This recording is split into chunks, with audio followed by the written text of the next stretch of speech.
தேர்தலில் திராவிட முன்னேற்ற கழக தலைமையிலான கூட்டணியில் இடம்பெற்றோம். தமிழ்நாட்டில் 8 தொகுதிகள், பாண்டிச்சேரியில் 2 தொகுதிகள். அன்றைக்கும் நான் உதயசூரியன் சின்னத்திலே தான் போட்டியிடக்கூடிய ஒரு சூழல் இருந்தது.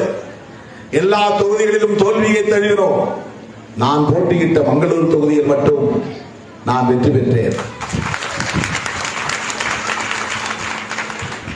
தேர்தல் முடிவை பற்றி நான் கவலைப்படவில்லை. வாக்கு எண்ணுகிற இடத்திற்கு நான் செல்லவில்லை. என்ன ஆகும் என்று நான் தொலைக்காட்சி பெட்டியின் முன்னால் போய் உட்காரவில்லை.